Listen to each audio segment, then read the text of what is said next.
उस रात दादाजी बिस्तर पर गहरी नींद में सो रहे थे। पूरे घर में सन्नाटा पसरा हुआ था। बाहर रात की ठंडी हवा खिड़की से टकराकर अजीब सी आवाजें पैदा कर रही थी। लेकिन उसी घर में एक इंसान ऐसा भी था जिसकी आंखों से नींद कोसों दूर जा चुकी थी। वह था अर्जुन। अर्जुन बिस्तर पर लेटा छत को देख रहा था। जितनी बार वह आंखें बंद करता उतनी ही बार उसके सामने वही डरावना मंजर आ जाता। उसका दिल बार बार एक ही सवाल पूछ रहा था, अगर मुकेश सच में मर चुका था तो उस रात मैंने देखा किसे था और मुझे रुकने को कौन कह रहा था? यह सवाल उसके दिमाग में किसी तूफान की तरह घूम रहा था। उसने कई बार खुद को समझाने की कोशिश की कि शायद उसने जो देखा वह सच नहीं था। लेकिन जितना वह इस बात को भूलने की कोशिश करता उतना ही वह रात उसकी आंखों के सामने फिर से जिंदा हो जाती। कुछ देर तक वह चुपचाप लेट के बस करवटें बदलता रहा। फिर अचानक वो एक झटके से उठकर बैठ गया। उसने धीरे से अपनी नजर दादाजी की तरफ घुमाई। दादाजी अब भी गहरी नींद में थे। अर्जुन ने बिना कोई आवाज किए बिस्तर से पैर नीचे रखा, लेकिन उसके चेहरे से मानो अब डर पूरी तरह से गायब हो चुका था। नहीं, अब और नहीं। अगर आज भी मैं सच जानने की कोशिश नहीं करूंगा तो शायद जिंदगी भर खुद को माफ नहीं कर पाऊंगा। आज जो भी होगा मैं उस घर का सच जानकर ही लौटूंगा। इतना कहकर उसने धीरे से कमरे का दरवाजा खोला और बिना दादाजी को जगाए घर से बाहर निकल गया। बाहर रात और भी गहरी हो चुकी थी। सारा गांव गहरी नींद में डूबा हुआ था। अर्जुन तेज कदमों से उसी घर की तरफ बढ़ रहा था जहां कुछ दिन पहले उसकी जिंदगी का सबसे डरावना हादसा हुआ था। रात की खामोशी में उसके कदमों की आहट ही साफ सुनाई दे रही थी। जितना वह उस घर के करीब पहुंच रहा था उतनी ही उस रात की हर एक घटना उसके जहन में फिर से जिंदा होने लगी। उस रात का अजीब सा सन्नाटा, मुकेश का डरा हुआ चेहरा और फिर उसकी अचानक हुई मौत। अर्जुन समझ ही नहीं पा रहा था कि आखिर उन सब घटनाओं के बीच ऐसा क्या था जो किसी की नजर में नहीं आया। उसके मन में बार बार एक ही सवाल गूंज रहा था, क्या सच में यह सिर्फ एक हादसा था या फिर उस घर में कोई ऐसा रहस्य छिपा था जो अब तक सबकी नजरों से बचा हुआ था? जितना वह इस सवाल का जवाब ढूंढने की कोशिश कर रहा था उतना ही उसे महसूस हो रहा था कि आज की रात उसकी जिंदगी बदलने वाली है। शायद आज उसी घर में उसे कोई ऐसा सुराग मिलने वाला था जो अब तक इस पूरे रहस्य की सबसे बड़ी कड़ी बना हुआ था। रात अब पहले से भी ज्यादा गहरी हो चुकी थी। हवा बिल्कुल शांत थी। पूरा रास्ता इतना सुनसान था कि दूर कहीं किसी कुत्ते के भौंकने की आवाज भी साफ सुनाई दे रही थी। रात का अंधेरा थोड़ा कम था। चांदनी की हल्की रोशनी में रास्ता लगभग साफ दिखाई दे रहा था। अर्जुन की नजर रास्ते पर थी, लेकिन उसका दिमाग अब भी उसी रात में उलझा हुआ था। कुछ ही देर बाद वह उस घर के सामने खड़ा था। चारों तरफ ऐसा सन्नाटा पसरा हुआ था कि अपनी सांसों की आवाज भी साफ सुनाई दे रही थी। रात में घर ऐसा लग रहा था जैसे वहां कोई रहता हो। दरवाजा आधा खुला हुआ था। अर्जुन कुछ पल के लिए वहीं रुक गया। उसकी नजरें उसी आधे खुले दरवाजे पर टिक गईं। अजीब बात है, अगर इस घर में अब कोई नहीं रहता तो फिर यह दरवाजा खुला कैसे है? कुछ पल तक वह वहीं खड़ा चारों तरफ नजर दौड़ाता रहा। आंगन पूरी तरह सुनसान पड़ा था। जमीन पर सूखे पत्ते बिखरे हुए थे। टूटी हुई दीवारों पर चांदनी की हल्की रोशनी पड़ रही थी। आसपास ऐसा कोई निशान भी दिखाई नहीं दे रहा था जिससे लगे कि अभी अभी कोई यहां आया हो। कुछ सेकंड तक सोचने के बाद अर्जुन ने धीरे से एक लंबी सांस ली और उसकी कदम आगे बढ़ाया। जितना ही वो दरवाजे के करीब जा रहा था उतना ही उसकी दिल की बेचैनी बढ़ती जा रही थी। अर्जुन ने धीरे धीरे घर के अंदर कदम रखा। कुछ पल तक वह वहीं खड़ा रहा और पूरे घर पर एक नजर दौड़ाई। चारों तरफ गहरा सन्नाटा पसरा हुआ था। ऐसा लग रहा था जैसे इस घर में कई दिनों से कोई आया ही ना हो। अर्जुन ने बिना समय गंवाए आगे बढ़ना शुरू किया। वह धीरे धीरे घर के हर कोने को ध्यान से देखता हुआ आगे बढ़ रहा था। कुछ कदम आगे बढ़ने के बाद अचानक उसकी नजर सामने पड़ी। घर के अंदर जितने भी कमरे थे लगभग सभी के दरवाजे बंद थे सिवाय एक कमरे के। उस कमरे का दरवाजा आधा खुला हुआ था। देखने पर लगता हो जैसे उस कमरे में कोई रहता हो। कमरा पूरा साफ सुथरा था। उसने उस खुले दरवाजे को ध्यान से देखा। उसे याद करने की कोशिश की कि पिछली बार जब वह इस घर में आया था क्या उसने इस कमरे पर ध्यान दिया था, लेकिन उसे कुछ भी याद नहीं आया। उसने गहरी सांस ली और सावधानी से उस कमरे की तरफ बढ़ने लगा। कमरा बाकी कमरों की तुलना में थोड़ा अलग लग रहा था। सब चीज नया नया लग रहा था, जैसे अभी भी कोई उस कमरे में रहता हो। लेकिन उसी धूल के बीच एक चीज ऐसी थी जिसने अर्जुन का ध्यान अपनी ओर खींच लिया। एक लाल रंग की डायरी। अर्जुन की नजर उसी डायरी पर टिक गई।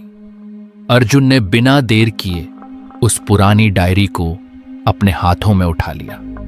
अर्जुन ने एक पल के लिए गहरी सांस ली, फिर धीरे धीरे डायरी का पहला पन्ना खोला। पहले कुछ पन्ने बिल्कुल खाली थे। उसने एक एक करके कई पन्ने पलट दिए, लेकिन उनमें भी कुछ नहीं लिखा था। अर्जुन के चेहरे पर हल्की सी निराशा दिखाई देने लगी। वह डायरी बंद ही करने वाला था कि तभी उसकी नजर बीच के एक पन्ने पर पड़ी। उस पन्ने पर किसी ने जल्दबाजी में कुछ लिखा हुआ था। अर्जुन तुरंत उसी पन्ने पर झुक गया और जैसे ही उसकी नजर पहली लाइन पर पड़ी, उसके चेहरे का रंग उड़ गया। पहली लाइन पर मुकेश का नाम लिखा हुआ था, लेकिन उस नाम के ऊपर मोटी काली स्याही से एक बड़ा सा क्रस बना हुआ था। कुछ पल के लिए अर्जुन की सांसें जैसे थम गईं। वह समझ ही नहीं पाया कि उसका नाम इस डायरी में कैसे लिखा हो सकता है। उसने दोबारा ध्यान से देखा। वह सचमुच मुकेश का ही नाम था। अर्जुन के मन में एक के बाद एक कई सवाल उठने लगे। उसने बिना देर किए पन्ने पर नीचे की ओर नजर दौड़ाई। नाम के ठीक नीचे केवल 2 शब्द लिखे थे, अवंतिका और उसके नीचे शांतिपुर। बस उस पूरे पन्ने पर इसके अलावा और कुछ भी नहीं लिखा था। अर्जुन कुछ पल तक उसी पन्ने को देखता रह गया। अवंतिका, ये अवंतिका कौन है? और शांतिपुर, यह नाम उसने अपनी जिंदगी में पहली बार सुना था। कुछ देर तक उस नाम को देखने के बाद अर्जुन ने मन ही मन एक फैसला किया। अगर इस पूरे रहस्य की शुरुआत कहीं से होती है तो शायद वह शांतिपुर ही है। मुझे सबसे पहले उसी गांव से पता लगाना होगा कि ये अवंतिका कौन है।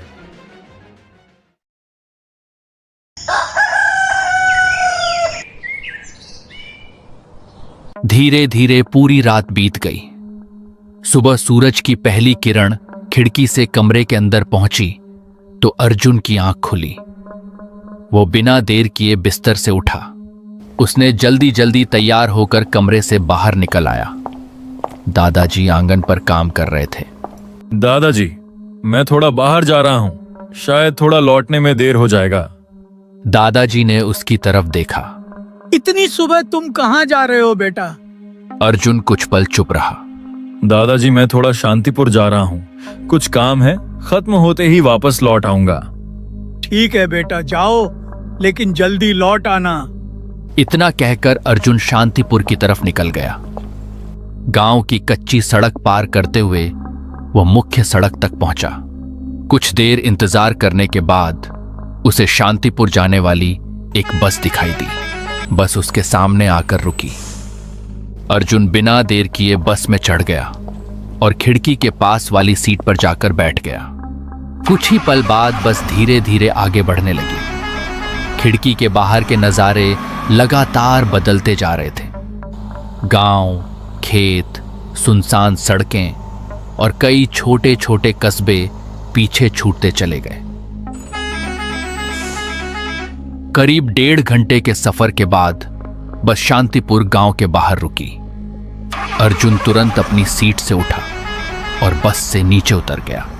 उसने एक नजर पूरे गांव पर डाली। यह गांव उसके गांव से बिल्कुल अलग था। सड़क के दोनों तरफ पुराने छोटे छोटे घर थे, लेकिन वह घर दिखने पर लग रहा था जैसे कब से खाली पड़ा हुआ हो। कुछ लोग अपने अपने काम में लगे हुए थे। अर्जुन कुछ देर तक इधर उधर नजर दौड़ाता रहा। तभी उसकी नजर सड़क के किनारे खड़ी एक बुजुर्ग औरत पर पड़ी। उसके चेहरे पर उम्र की गहरी लकीरें साफ दिखाई दे रही थीं। वह चुपचाप एक आदमी से बात कर रही थी। अर्जुन बिना देर किए उनके पास पहुंचा। नमस्ते दादी, मुझे आपसे एक बात पूछनी थी। बुजुर्ग औरत ने उसकी तरफ देखा और हल्के से सिर हिलाया। हाँ बेटा, पूछो क्या बात है। अर्जुन ने एक पल रुककर धीमी आवाज में कहा, दादी, क्या आप अवंतिका नाम की किसी लड़की को जानती हैं? यह नाम सुनते ही बुढ़िया का चेहरा एकदम पीला पड़ गया। उसकी आंखें फैल गईं और हाथ हल्के हल्के कांपने लगे।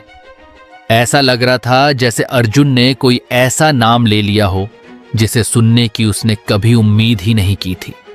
उसी समय उनके पास खड़ा आदमी, जो अब तक दोनों की बातें सुन रहा था, अचानक बिना कुछ कहे वहां से तेज कदमों से चला गया। उसने एक बार भी पीछे मुड़कर नहीं देखा। ये देखकर अर्जुन और भी हैरान रह गया। क्या हुआ दादी, आप इतनी घबराई हुई क्यों लग रही हैं? बुढ़िया ने तुरंत कोई जवाब नहीं दिया। वह कुछ पल तक अर्जुन के चेहरे को ध्यान से देखती रही। बेटा, तुम कहाँ से आए हो? दादी, मैं भानपुर गांव से आया हूं। मैं यहाँ सिर्फ एक सच्चाई जानने आया हूं। तुम अपने गांव लौट जाओ बेटा। तुम्हारे सवाल का जवाब इस गांव में किसी के पास नहीं है। दादी, मैं इतनी दूर सिर्फ जवाब ढूंढने आया हूं। जब तक मुझे सच नहीं मिल जाता मैं वापस नहीं जाऊंगा। अगर आपको कुछ भी पता है तो बस मेरी थोड़ी सी मदद कर दीजिए। धीरे बोलो बेटा, ये बात किसी के कानों तक नहीं पहुंचनी चाहिए। इस गांव में उस नाम का जिक्र करना भी किसी श्राप से कम नहीं है। यह सुनते ही अर्जुन के मन में बेचैनी और बढ़ गई। तुम्हारा भला इसी में है बेटा कि तुम ये सब जानने की जिद छोड़ दो। जितनी जल्दी हो सके अपने गांव लौट जाओ। इतना कहकर बुढ़िया बिना अर्जुन के किसी और सवाल का इंतजार किए वहां से तेजी से चली गई। पूरे दिन वह शांतिपुर की गलियों में घूमता रहा। कभी किसी दुकान पर जाकर पूछता, तो कभी रास्ते से गुजर रहे लोगों से अवंतिका का नाम लेकर उसके बारे में जानने की कोशिश करता।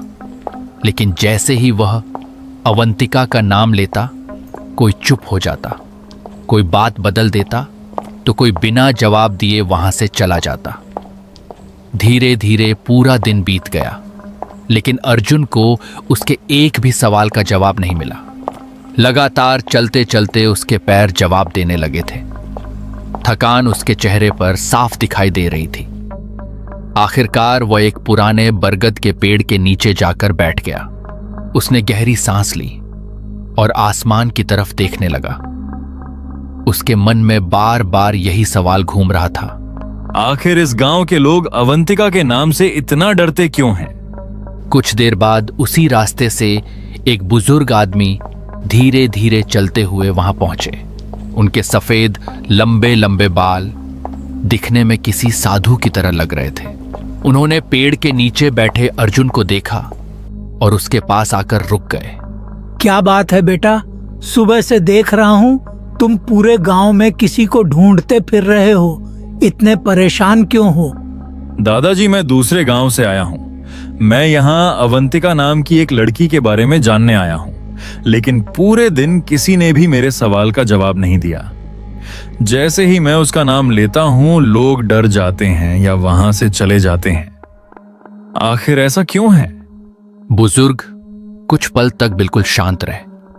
बीते दिन पर अर्जुन के साथ जो हुआ उसने एक एक करके सब बताया। उनके चेहरे के भाव, धीरे धीरे गंभीर होते चले गए।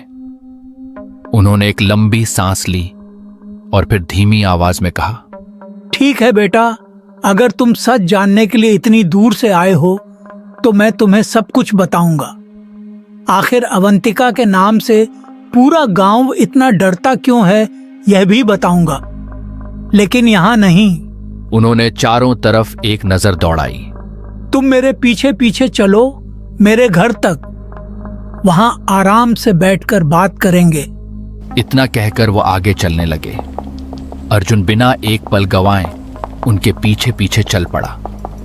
कुछ ही देर बाद दोनों गांव के किनारे बने एक छोटे से पुराने घर के सामने पहुंच गए। घर साधारण था, लेकिन अंदर साफ सफाई थी। बैठ जाओ बेटा, पहले थोड़ा आराम कर लो। लंबा सफर करके आए हो और सुबह से पूरे गांव में भटकते रहे हो। अर्जुन चारपाई पर बैठ गया। उसने थके हुए चेहरे के साथ हल्की मुस्कान दी। शुक्रिया दादाजी, लेकिन मैं जिस सवाल का जवाब ढूंढते हुए यहाँ तक आया हूँ उसका जवाब आपने अभी तक नहीं बताया। बूढ़ा आदमी धीरे धीरे अर्जुन के पास आकर बैठ गया। कुछ पल तक वह चुप रहा, मानो बीते हुए सालों की यादें उसके सामने फिर से जिंदा हो गई हों। उसने एक गहरी सांस ली और धीमी आवाज में बोलना शुरू किया। बेटा, यह बात आज की नहीं है, कई साल पहले की बात है। उस समय शांतिपुर गांव बिल्कुल अलग हुआ करता था। लोग एक दूसरे के सुख दुख में साथ खड़े रहते थे। उसी गांव में एक आदमी रहता था, उसका नाम था दीपक। अर्जुन बिना एक शब्द बोले उनकी बातें ध्यान से सुन रहा था। दीपक की उम्र लगभग 35 से 40 साल के बीच रही होगी। गांव के बीचों बीच उसकी एक छोटी सी चाय की दुकान थी। सुबह होते ही वह दुकान खोल देता और देर शाम तक वहीं चाय बेचता रहता। गांव का शायद ही कोई आदमी होगा जिसने उसकी दुकान की चाय न पी हो। बाहर से आने वाले मुसाफिर भी अक्सर उसी की दुकान पर रुककर चाय पीते थे। उसकी शादी एक कम उम्र वाली लड़की के साथ हुई थी। नाम था अवंतिका। गांव के लोग यही सोचते थे कि अब दीपक की जिंदगी भी बदल जाएगी, लेकिन लोगों की उम्मीद ज्यादा दिनों तक नहीं टिक सकी। जैसे जैसे समय बीतता गया, दीपक और अवंतिका के बीच छोटी छोटी बातों पर झगड़े होने लगे। दीपक कभी कभी रात की 2 बजे दुकान से घर लौटता था। पहले लोगों ने सोचा कि ये पति पत्नी की आम नोकझोंक होगी, इसलिए किसी ने ज्यादा ध्यान नहीं दिया। दीपक बहुत गुस्सैल आदमी था। उसे जरा जरा सी बात पर गुस्सा आ जाता था, और जब भी उसे गुस्सा आता उसका निशाना हमेशा अवंतिका ही बनती। लेकिन बेटा, असली हादसा उस रात हुआ जिसने सब कुछ बदल कर रख दिया। एक दिन दीपक और अवंतिका के बीच झगड़ा इतना बढ़ गया कि आधी रात को अवंतिका को अपना घर छोड़कर निकलना पड़ा।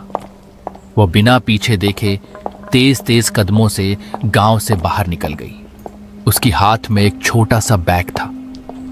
उसकी आंखों से लगातार आंसू बह रहे थे। चेहरे पर डर साफ दिखाई दे रहा था, लेकिन उसने एक बार भी पीछे मुड़कर नहीं देखा। वो बस जितनी जल्दी हो सके उस जगह से दूर जाना चाहती थी।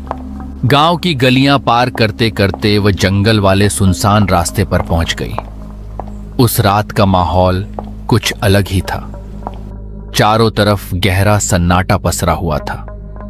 दूर दूर तक कोई दिखाई नहीं दे रहा था। सिर्फ उसके तेज कदमों की आवाज उस सुनसान रास्ते पर गूंज रही थी। अवंतिका लगातार आगे बढ़ती जा रही थी कि तभी उसकी नजर सामने पड़ी। कुछ दूरी पर 2-3 परछाइयां धीरे धीरे उसकी तरफ बढ़ रही थीं। लेकिन जैसे जैसे वे लोग उसके करीब आते गए, उनकी नजर सीधे उसके हाथ में पकड़े हुए बैग पर टिक गई। कुछ ही पल में उन लोगों ने उसका रास्ता रोक लिया। ए लड़की, चुपचाप ये बैग हमें दे दे। अवंतिका घबरा गई, लेकिन उसने बैग अपनी पूरी ताकत से पकड़ लिया। वो बार बार मना करती रही, लेकिन वे लोग नहीं रुके। अचानक पीछे खड़े एक आदमी ने किसी भारी चीज से उसके सिर पर जोरदार वार कर दिया। अवंतिका की दर्द भरी चीख जंगल में गूंज उठी और वह सड़क पर गिर पड़ी। उसके सिर से धीरे धीरे खून बहने लगा। कुछ ही सेकंड में उसकी आंखें बंद हो गईं। वे लोग अंधेरे का फायदा उठाकर वहां से भाग निकले। कुछ ही मिनट बीते होंगे कि दूर हाईवे की तरफ से एक तेज रफ्तार ट्रक की जैसे ही ट्रक चालक की नजर सड़क के बीचों बीच पड़ी आकृति पर गई, उसने घबराकर पूरी ताकत से ब्रेक दबा दिया। टायरों की तेज आवाज सुनसान सड़क पर गूंज उठी और ट्रक अवंतिका से कुछ ही दूरी पर आकर रुक गया। ट्रक चालक तुरंत नीचे उतरा और भागते हुए अवंतिका के पास पहुंचा। उसने घबराकर उसकी हालत देखी। अवंतिका के सिर से लगातार खून बह रहा था।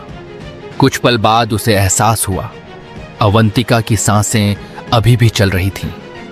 वह कुछ देर तक असमंजस में वहीं खड़ा रहा। उसके मन में पहला ख्याल आया, अगर मैं इसे अभी अस्पताल ले जाऊं तो शायद इसकी जान बच जाए। लेकिन अगले ही पल उसकी ये बात बदल गई।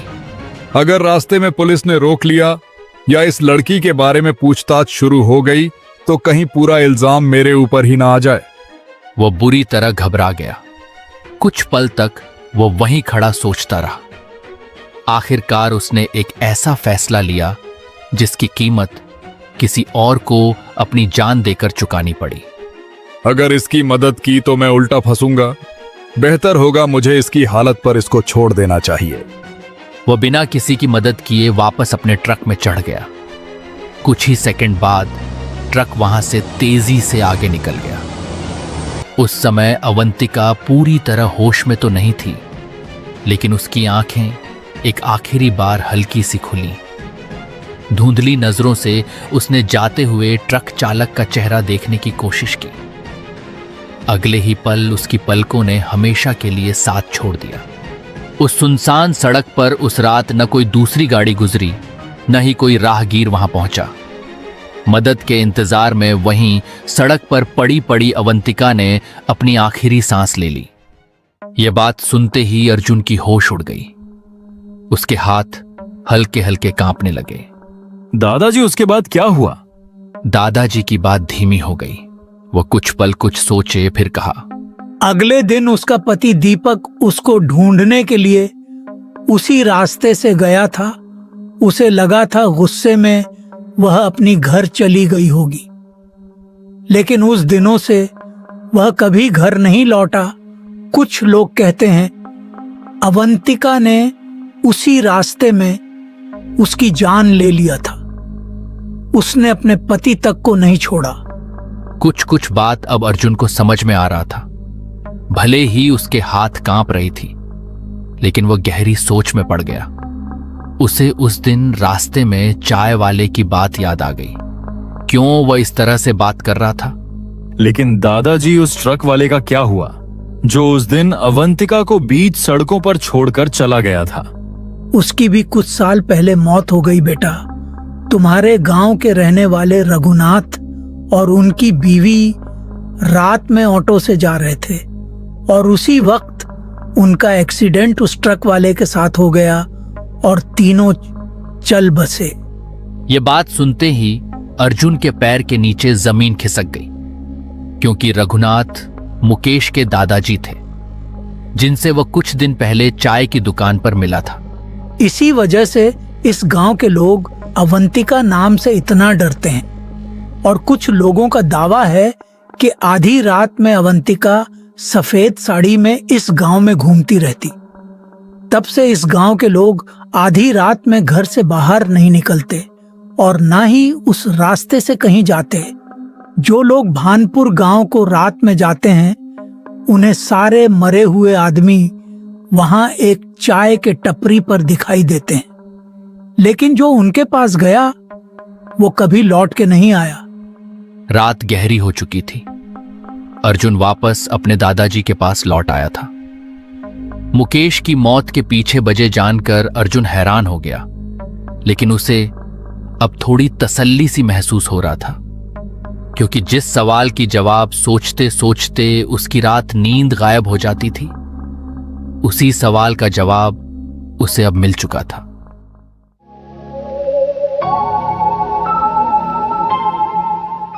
दोस्तों, हमारे वीडियो को यहां तक देखने के लिए शुक्रिया। अगर आपको भी हॉरर स्टोरी देखना पसंद है तो अभी सब्सक्राइब करके हमारे चैनल के साथ जुड़ जाइए। धन्यवाद।